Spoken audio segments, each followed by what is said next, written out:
You don't win at marriage, you win by staying married. I would act differently towards a girlfriend versus a wife. Allow the men to unfold because we don't know these men. Figure out how to get him to step up. And if he doesn't step up, you need to step out. Dating is for discernment. Dating is not marriage. And if you don't know how to act, how can you move forward? I wish we could destigmatize like breaking up with somebody. Totally. Oh my Because gosh, there's yes. so much Oh, pressure. absolutely. Like,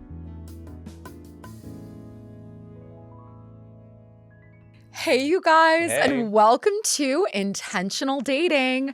I'm Allie. This is Nick. And today we're talking all about relationships and what they're not. We're talking all about defining relationships and all the different ways in which someone might think they're in a relationship or is struggling to figure out if they are in a relationship. We're going to talk all about that today. And we are so lucky to have Connor McLaughlin here with us. Connor, thank you so much for being here. Thanks for having me, guys. I'm so excited. Connor, Yes. having you in person is so thrilling. And especially asking you, Connor, because, you know, as somebody who was in a grand total of none. But Yes, zero. I am the most boring person to talk. I talk about dating all the time because I think in marriage because it's like super important. But I've been in a collective one relationship, and like I married the first girl I held hands with. Like it's amazing. I've one and done, simple. We met in college. We started just talking. We never went on a date before I asked to be my girlfriend because that's how homeschooled I was. Our first actual date was going to see Wicked in San Diego. Like completely, no one should emulate this story. It is the most off the wall unicorn sort of a thing. But when I see these like the modern topic of like situationships and like the will they won't they sort of things, like we defined it very quickly, maybe even too soon sort of a thing. But then we took time afterwards to define, okay, well, let's take time to get to know each other. And so this idea and this concept of like, oh, are we together? Are we not? What's the energy of what we're doing? That is so interesting because I'm like on the complete outside looking in. It almost feels like people don't know who they are or what they want out of anything. And that's just out of life in general. And that's just bleeding into dating. Sure. So how would we define a situationship, if we could? From the best of my opinion, and from what I've seen, is you don't know what relation you are to that person, right? Yeah. Like if we talk about loving, and now we're gonna go all the way into love, but when we talk about loving someone, especially talking about loving God or like loving a spouse, right? Because that's the easiest to wrap our heads around.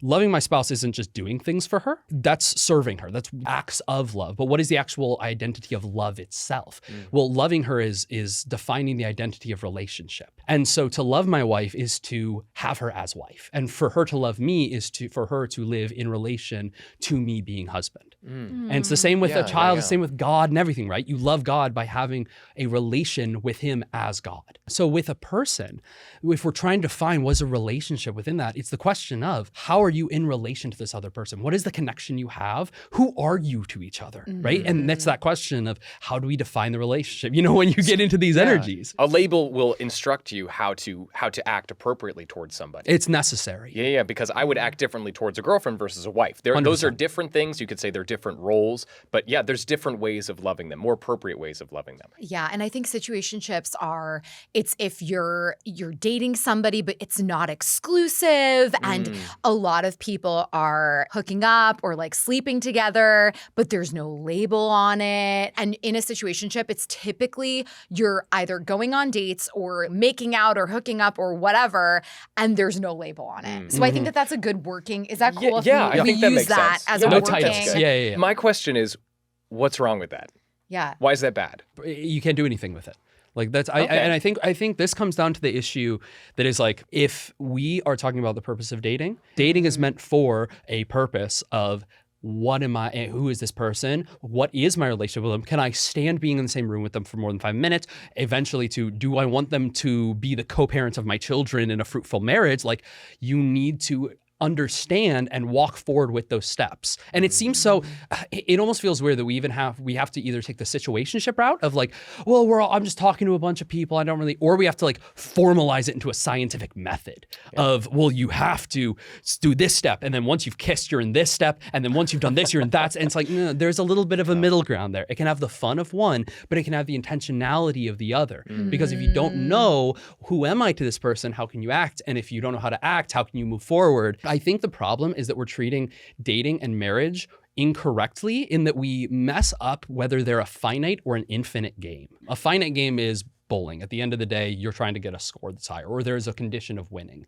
In an infinite game, the win condition is to continue playing the game, period. Like as long as you can. Oh yeah, that makes sense. Yeah. Okay, So sure. so an infinite game would be marriage. You don't win at marriage. You win by staying married. Yes. And so you do not win in marriage. And so that is with true. dating, the purpose is there is an end goal to it, but if we treat it as if it is just a finite game, then we have to define, well, what's our win condition? And when we start to define our win condition, then it's like, well, my win condition is sleeping with this girl. And then I don't care about defining the relationship or moving forward or progressing because who cares? Because I've met my win condition and I can meet it over and over again. Yeah. Or if my win condition is not being lonely, or if my win condition is whatever it might be. Yeah. So if we treat it as if there is a winning to dating, as opposed to just it is a process that you're going through in this infinite game of trying to find somebody that eventually will end in marriage and then it keeps going. Yeah. That's why we don't want to define it, because when we define it, then we lose the ability to make it win. Yeah, the goal it should be marriage. Yes. Like that should be your win condition is Yes. I have found someone. But now, okay, and then we get into the whole other problem and that plays into situationships of like, why are we worried and why won't we define the relationship at all? Like what's the motivating factor behind it? For some people, it's I already met my win condition, so who cares? For other people, it's I don't, especially in the Christian world, it's, well, I'm not sure if this person's good enough, or I'm not sure if I'm good enough, or I'm not sure, maybe I can find someone better. And so it becomes this paralysis by analysis. But when we look at that, there is still a win condition there. It's not just, I don't know what my win condition is. The real win condition is if I pick wrong, I'm not going to have love and God's not going to love me enough because I picked the wrong partner. And so my whole life is screwed. And to be fair, Yes. there are unfortunately many marriages out there where you Absolutely. picked the wrong person. Your Yes. discernment process was not good. Maybe it's not totally your fault, of course. But yeah, that is, it does lead to a fairly miserable life, at least for a time. It can. So it's a big risk. It is a big risk to get married. And unfortunately, a lot of those sort of marriages, they and obviously this is hyperbolic. Like there's a million reasons that marriages don't work out, of course. But a lot of it is motivated because of a fear or a shame that if I chose wrong or if I don't do this right or whatever it might be, I'm unlovable inherently. And so when we start making actions, especially when we're dating, from that lens or from that fear, we can't actually choose because any choice out of a place of fear is always going to be a negative choice to us. And so too often that's the motivation for people not to define because there's a fear of if I mess up, if I screw up, if maybe I'm going to date this girl, super Christian guy could be like, maybe I'm going to date this girl and she is amazing and she loves God, etc. But maybe we stay over late tonight and we have sex before marriage and then our whole lives are screwed and maybe we get pregnant and now we have to have a quick wedding and it's like, whoa, buddy, it's all okay. Like you can make mistakes and you can be okay. Right. But what matters is the intention behind what you're doing. Now, I'm not saying, obviously, the road to hell is paved with good intentions. Obviously.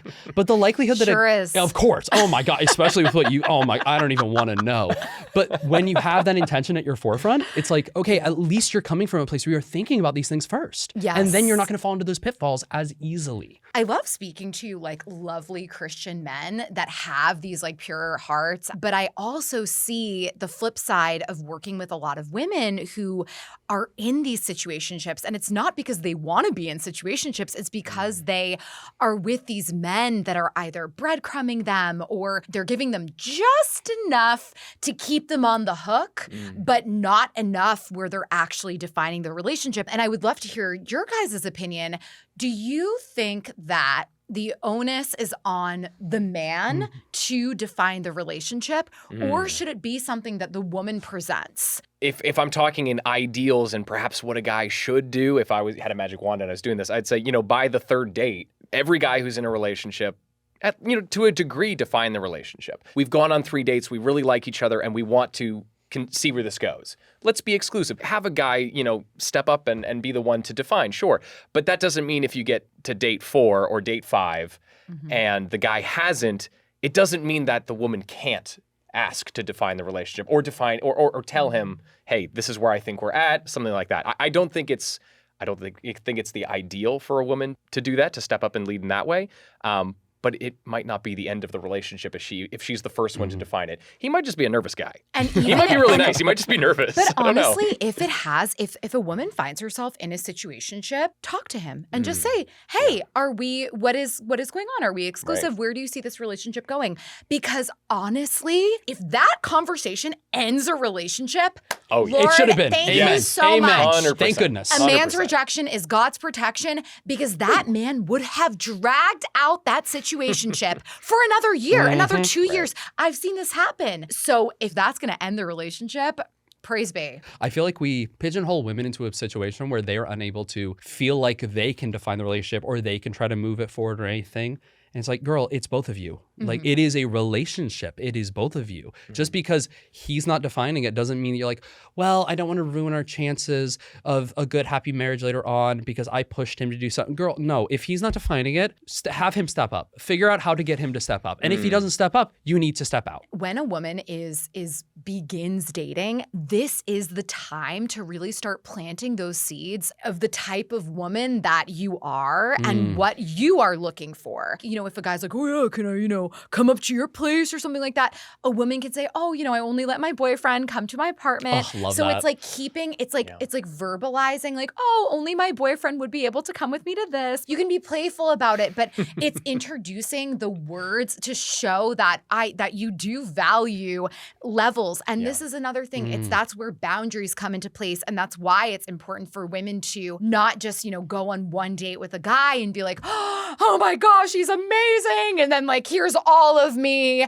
And then the guy's like, great, I have all of her. There's no need to define anything. I have all of it. I want to talk also about what's the ideal time for a first date. Summer, I don't know. No, I know. No. No, we don't summer. mean season. We don't mean season. How long should a first date Oh, last? 90 Yeah, minutes. so- Oh, 90 minutes, period. Full stop, Whoa, end of okay. story. Whoa, that's a very Two on one. precise answer. I believe that human beings are complicated, and I believe that there are a wide variety of human beings. 100%.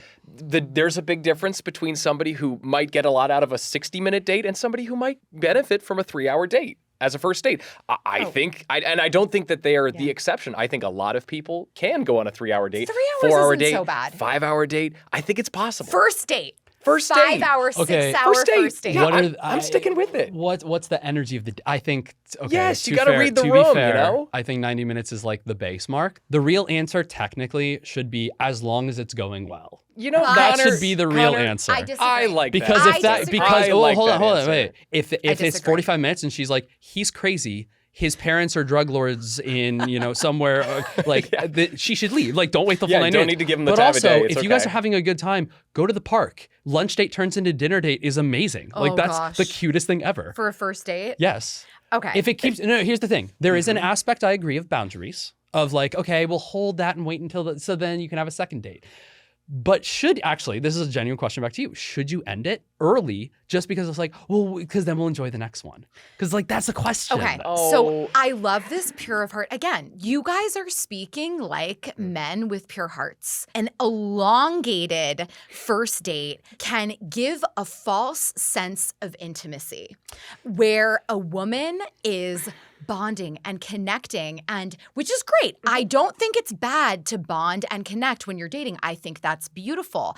However, men use that as a way of kind of connecting really hard. Then the second date, they're, doing, willy-nilly. Or they go on this amazing first date and then they never hear from the guy again. I just feel like you want to leave each other excited. Like you want to leave with wanting that- more energy? Yes, leave wanting more, and also leave with like, wow, we have so much that we're going to uncover about each other and we're going to get to know each other. So you're, and that's wonderful. hold on, Ali. You're saying Yes. that we should treat first dates like, and I'm a sales guy, so I'm in sales language because then the guys will understand it.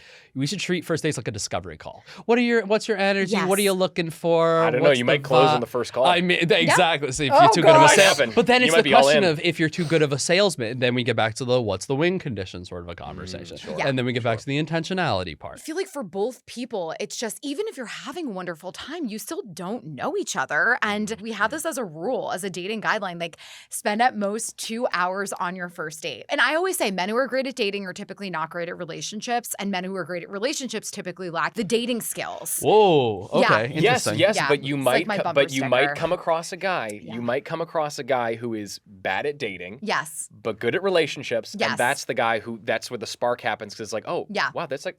He's probably a really good man. And you hang out for 6 hours on the first date. I think even for the really good guys that are listening, they may misinterpret energy, right? So they may be like, "Oh, she's smiling, she's laughing, like, oh, things are going so great. Like we're on So hour fair.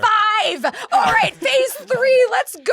And then she's This is texting her what friend, Connor "Save and Nick me." said. That's and then the true. girl's That's just a sweetheart. And Right, but right. Lord help me, I have been in this situation where I'm very kind, and I'm sitting there. I'm like, oh my gosh, okay, we're on we're on hour 5. I'm like, how do I abort? But I don't want to be unkind. I think it also is wonderful to then get that affirmation from the woman when you reach out the next day. So why don't we say this, Sally? I hear what you're saying, because if she's smiling on the date and she's laughing at my jokes, my bias, my male bias is telling me, wow, amazing. She is so into this. Yes. Keep Absolutely. going, you know? But we have that so that we try again next time. You know what I mean? Like it's a good thing. But perhaps for a first date, you plan to have it be 90 minutes or 2 hours, and also plan a contingency, like if it's going really well, I could offer to take her somewhere else. Or I could at the same time offer, why don't we try for next time? Or would you like me to take you home? Or would you like me to take you to your car? Or something like that. Yeah. You know what I mean? Like give her the option of either the out or continue on. Yes. Okay. You know what? Yeah. Like what in that moment? Like what's the better option for the guy? You just gotta. I guess you have to feel it out. You have to. It depends. Never the best guidelines. Well, live in the moment. That's a good point. That's what I'm saying. You have to live in the moment, as in I am present right now, not thinking ahead to what's next. Okay, but that's such a good point. Like I feel like too often that comes back into this whole like situationship thing. We're thinking about like the future of, oh well, I met her once. Oh yeah, she's gonna have my 7 children. It's like, whoa, hold on, you just met her. Like you don't even know her favorite color. Right? Yeah. Right. And okay, go through the process. This brings us actually to what a lot of women experience as love bombing. I get a lot of women that are coming in that are like, this guy was all in the very beginning. He was this, and then all of a sudden he's totally flipped the switch. So that's why a lot of my advising is allow the men to unfold, because we don't know these men. So talk to me, Nick, though. Do men experience love bombing? So I mean, I haven't been in that many relationships, but I've been in more than Connor, though. Yeah. It's hard to be one. Unfortunately. I would say it's different. It's different because I think men still, in today's world, still tend to be like the initiators. And so love bombing looks a little bit different, because from the male side, when you love bomb, it's you take her on a date, you take her on 2 dates, and then like suddenly your idea of a woman and all of this just kind of like comes out and you put that on her, and most of it's projection, and it's very unhelpful, and it's a lack of actually seeing and understanding the person in front of you. It's just you have this craving in your heart to love and be seen and all this, and you're just putting it on the other person, whether or not they're the right person to receive that, or you don't even know who they are at this point. And so it's totally inappropriate. The inverse of that, so for women to men, I think guys will initiate. Guys will, ask a girl out, you'll go out on a couple dates, and once she sees that you've committed to her in like, the most basic way, like you're exclusively going on dates with her, that she'll see that as like the green light to just kind of pour all of her hopes and dreams onto you, her ideal man. Like she'll project all that. And so I think it does happen, but it's more common when men do it to women. And I think when women do it to men, it happens slightly later. Wow, and it's that's a such total a good turnoff. point. It's a total turnoff. I can't tell you how many people have told me they've used filters on dating apps to find someone of faith, only to find that Christian is just a label for them and not a priority. If you've gone through that struggle, we're happy to tell you it doesn't always have to be like that. SacredSpark is a new dating app made specifically for Catholic singles who are serious about a lasting relationship built on faith. SacredSpark engages you in real conversations with curated matches. The app's audio and video features give you a holistic view of who's on the other side of the screen, prioritizing intentional relationships over shallow first impressions. And speaking of intention, the app's intention is clear. Connect you online so you can meet offline as soon as possible. Are you Catholic and single? Download SacredSpark and start something good. What I see the most, Christian or secular, it doesn't matter, because I literally just did a talk with, they were basically all Christian women, and they were like, I don't understand it. Why do men, like in the beginning, they're all about me. They're, planning such amazing dates. They're giving me flowers. They're, communicating regularly. They're this. Then all of a sudden it stops. I'm like, girls, okay. Like, can I ask a personal question? Are you sleeping with them?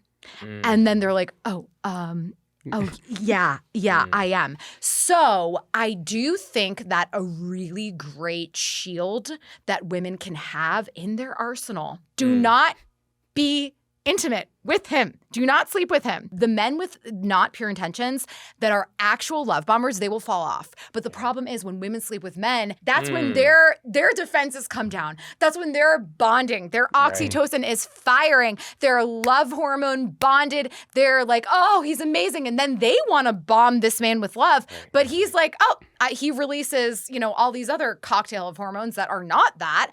And then he's like, oh, okay. Yeah, that's not my wife. I'm out. He won the finite game. He met his win condition. He met the win condition. He got what he wanted. He got what he wanted. And it's not just secular men. There are Christian men that are still doing this. I mean, how many times in high school it's like, oh, she's dating the football player, or oh, he's dating the cheerleader. It's like, oh, it's a big deal. But then it comes down to this question of what is that bringing to you?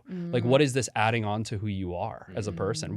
Why are you dating? Is it to bring this person in, or is it because you're actually interested? And I think, again, it keeps coming full circle. I love this. Like, I feel like what draws too many people and keeps them in this like place of uncertainty is this sense of, I know who you are and who you are in relationship to me, and you are my purse, or you are the person I get hormones from, or you are, the person who I feel like I'm 19 and I need to get married by 20, or the life plan that I wrote when I was on a Christian camp at 16 in high school is all going to go away. What are they giving to you? And the path of intentionality that you have to be walking is one that it feels safe, because in psychology, you cannot make a decision unless you are safe. You feel safe. A sense of unsafety is most of what psychologists have to deal with in getting someone to change. So you almost have to walk this path where you feel safe, because then you can make changes. But the second you start to feel like, oh, I'm unsafe because what if he leaves me? Or I'm safe what if she leaves me, which is equally as much of a problem that we do not talk about. Guys saying, well, if I stop giving her everything, or if I stop devoting myself to her, whatever it might be, then she'll leave me. And it's like, buddy, you need to define and walk forward. That's literally all it is. Figure out where you are and keep walking forward or walk out. Everything else is a distraction that's going to get you hurt. Period. Okay, so on that, when is a good time to define the relationship? And also, what are the different stages of definition? Ooh. You know what I mean? Yes. Yes, Nick. Please, comment. Yes. What's your first take on that? Okay, I think we would have the exact same amount of dates. Okay. Let's say it together. Three. Absolutely. Yeah, 100%. I love 100%. that. 3 days. Great. If you can't tell that a girl that you're exclusive after going on 3 dates, it's like, what are you doing? Totally agree. And then she's gonna throw a weird monkey wrench in it. It's actually 7. I love it. I think it's beautiful. I do really think that as men, I think men should have that mindset and that mentality. That's so beautiful. I think that's a great time to present it. Just be like, listen, I think you're amazing. I want to exclusively date you. What page are you on with that? And she might be like, oh my gosh, thank you so much. This is beautiful. Yeah, I definitely see this happening with you. Give me a beat. That's not a rejection though, because for women totally. there's a trust but verify process that women go through. Because again, a lot of them are coming from that more discerning space. So I would encourage a man that yes, on the third date, presenting that and saying, I think you're incredible. I want to date only you. Yeah.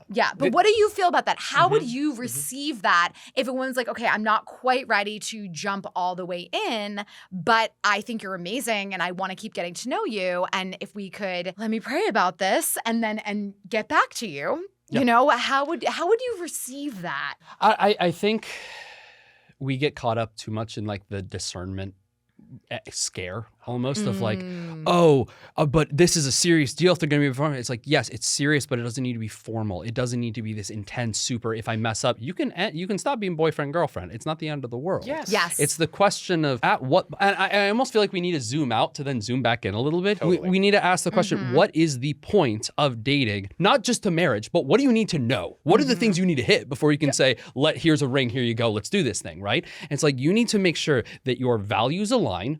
You need to make sure that you can agree on priorities, because if you can't do that, it's probably not, and lifestyle, because if you can't do that, and you need to at least be somewhat attracted to each other. Yeah. If your values are not aligned, do not leave. Done. Over.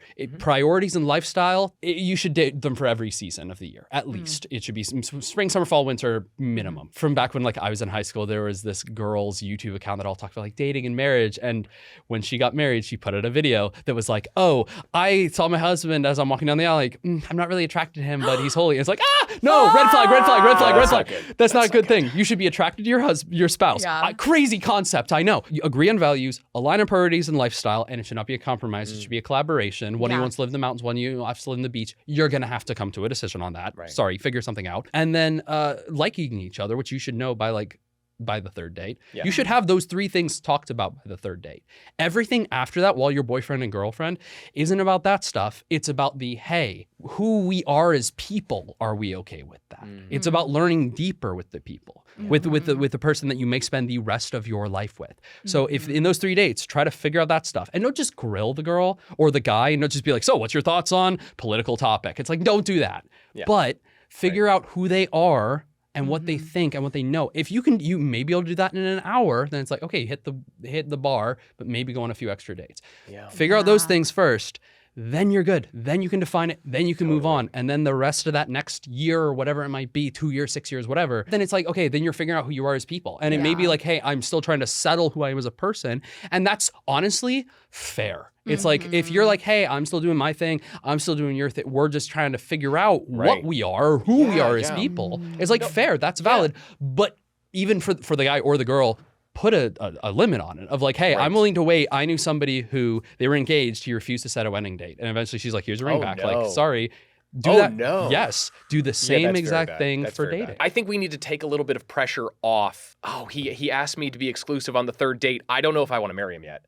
Like, I don't know if this is the person I want to marry. I don't think we could be exclusive.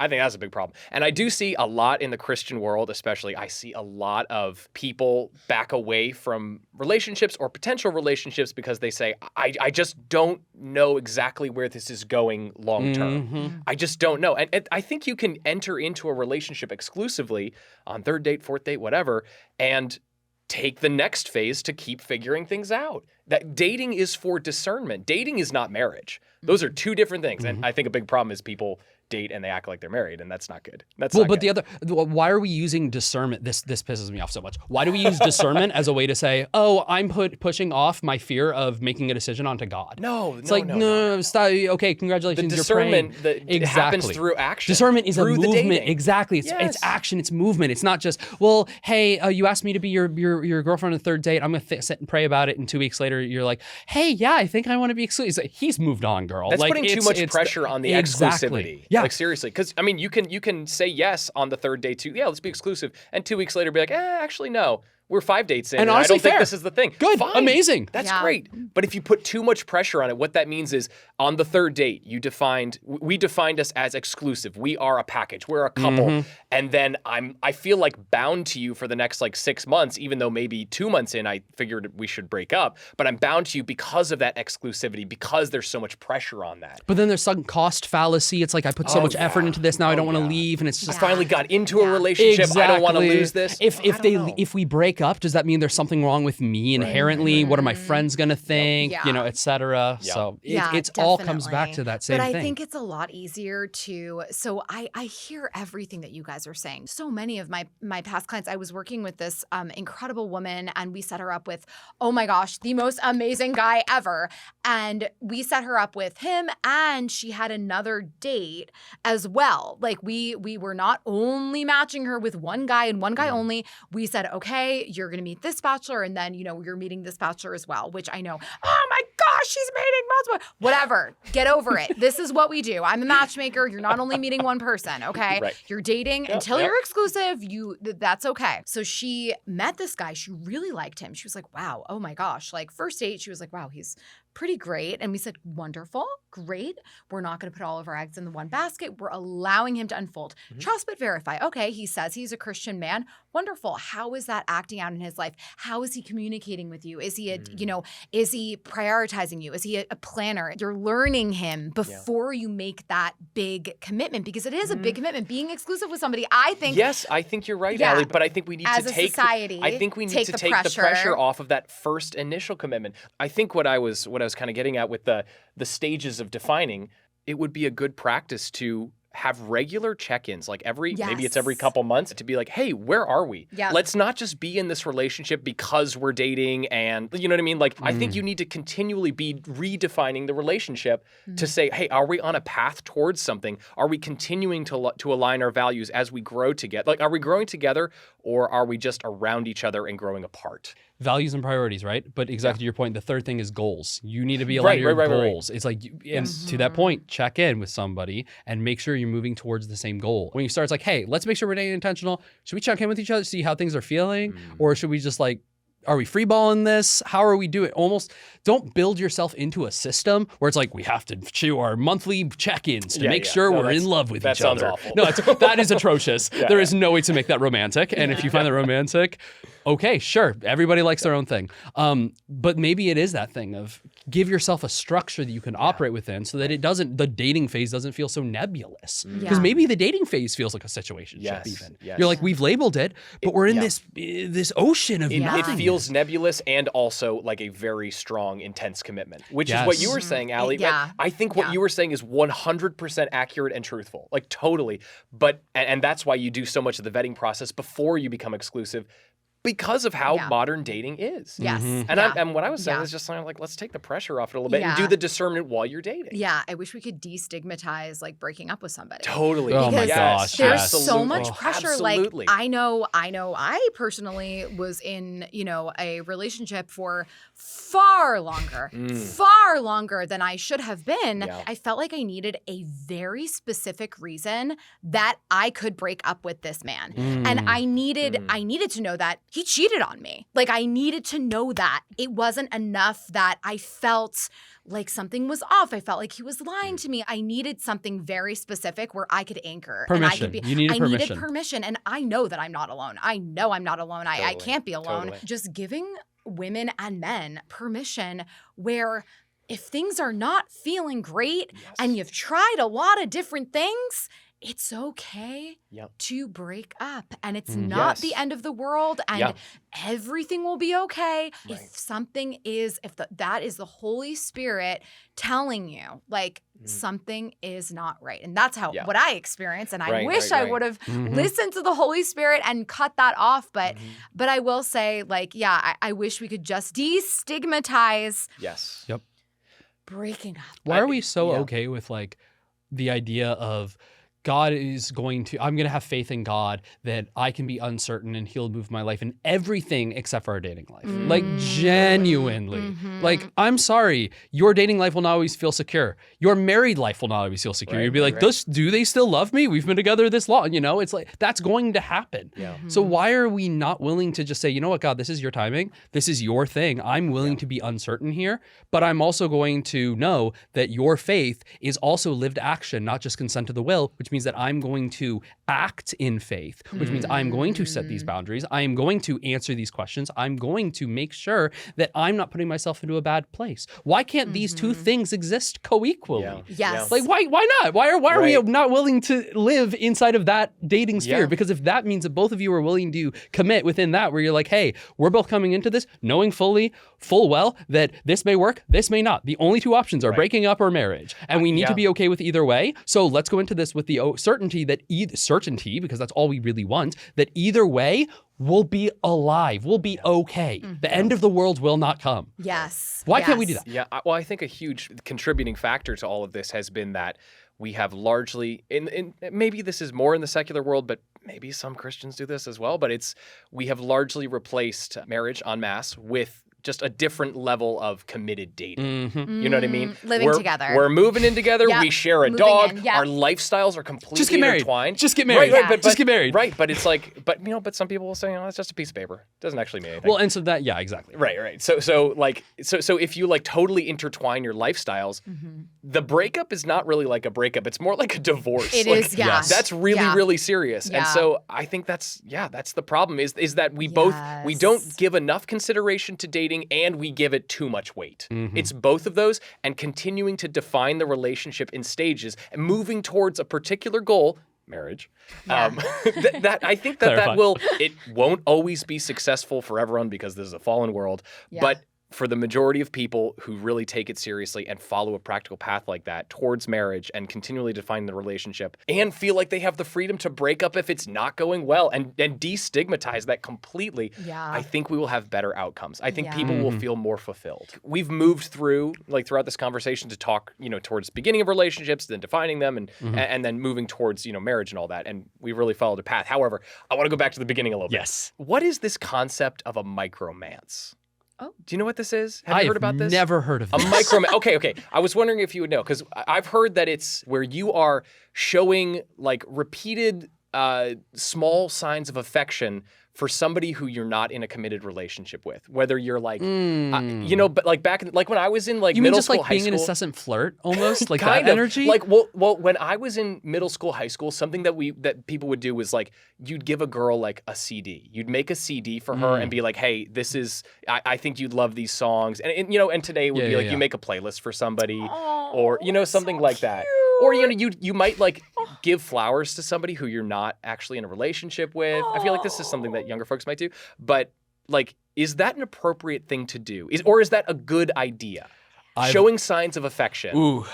More broadly, showing signs of affection repeatedly for somebody who you're not in a committed relationship with. Is that a good thing? Obviously there's levels and obviously there's nuance. I have a very hot take on this. I think a lot of the pressures that we put onto people of like, you're married, so you should never be alone in a room with a girl who's not your wife. I think it's just pushing a little too far. That's a big concept. But it's also the question of... I disagree with you completely. I know you do. I've watched podcasts with you talking about it. You'll just have to have me back and we'll have to talk about it. It probably depends on the situation. Right? Absolutely. But the real question, the bigger question I feel like is, what is the person? Right? Going back to the idea of, is it a love bomber or a lover boy? It's the same thing. It's like, if it is somebody who is genuinely just, he is the nicest human being in the world, and there is still going to be things that he only does for you, then fair. His normal might be someone else's exclusive. And that's not a bad, that doesn't mean he's a bad person. It doesn't mean he's trying to manipulate you. No, it just means that he just loves everyone and wants to give everyone flowers. He gives the boys flowers. So I think that there is hey, flowers are good. Flowers, I'll take flowers. I didn't say anything. If anybody wants to send me flowers, my home address. So I think it's just difference. I think it varies on the person. But it comes down to who is the person genuinely, but also comparison. Like, do not compare and think, well, this person should obviously, again, there are lines in the sand that are like, obviously, like, don't be sleeping with everyone. It's like, that's an obvious, right? We don't even need to go there because it's obvious. But for that middle ground of, should you be doing these things with everybody? Should you not? Is it the right person? Or is it the kind of person who does all these kind of things? Or are you just comparing them and saying, well, he's not exactly like what I think a perfect man, or she's not exactly what I think a perfect girl would be like. And so I think she's just a bad person or an incessant flirt or a micromancer or whatever. Right? I think that it can look a little bit weird if you're posting, oh, here's the playlist I made for her, and then for him, and then for them. But then it's because it's performative. It's not because of what they do. But if you are genuinely somebody who likes making playlists for all your friends, don't stop just because you're like, I'm only going to do this for that one person, right? Because then it's not even going to be as special for her. Because like, find the thing that you will only do for her that you've never done for anyone else, because then it means so much more.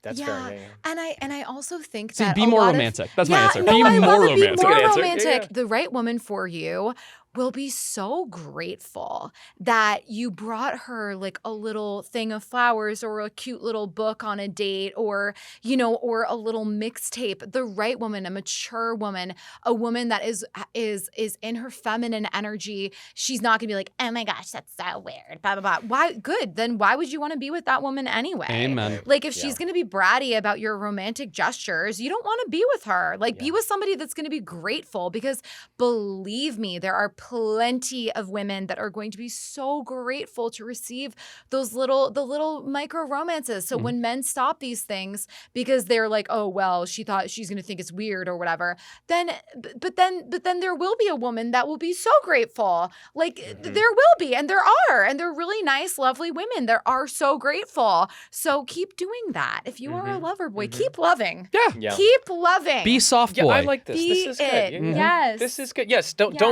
don't be scared of being romantic, but also Yes. be clear about your intentions with people. Mhm. Yeah, It's both yeah, of those things. Yeah. Like we have a client that was like, "Is it okay if I like bring her a sunflower?" Yes. And Oh when my gosh. When I tell you, I cried. I'm not joking. I cried. I actually cried because I was like, absolutely. And I know because I know that the girl that he was meeting, we vetted her, and she is the sweetest, most lovely woman. And I cried. There was a tear, a single tear. To wrap up here, Yes. the last burning question I have, something very practical. I'd like to leave on something very practical. This is both for Connor and for Allie. Oh, yes. Ideally, the male and the female perspective here, or both from either of you. So my question is, if somebody feels that whether they are or they aren't, if they feel they are in a situationship right now, what is something that they could do today or this week, whenever they are seeing their maybe significant other? You know what I mean? What is something that they could do to improve their situation? Have a conversation. It's so easy. Just next time you see that person, sit down with them and be like, listen, I think you're amazing. I'm having so much fun getting to know you. I am dating with the intention of marriage. So I just want to see where you're at. I want to see, if you are, if you're wanting to be, if you are exclusive with me, because we haven't verbally said that, but if you have that desire, and I would love to, that would be great. And if not, it's also totally fine. But then, we wouldn't see each other anymore. So I think just sitting down and having that conversation, and you might be so pleasantly surprised. Like you might think you're in this situationship, but then the other person may be like, oh, that's my girlfriend. Like they may be calling you they may not even know that you think that you're in a situationship. They may think that you're exclusive, but nobody verbally said anything. Yeah. So always put it all on the table. But yeah, and also stop sleeping with them if you are.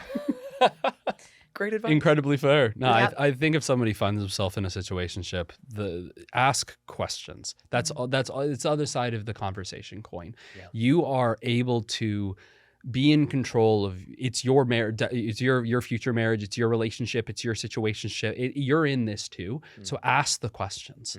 If you don't feel like the conversation needs to be this large, nebulous, what's going to happen at the end of it, all you have to do is ask, what are we? If the question that you have on your heart is, are we this or are we that?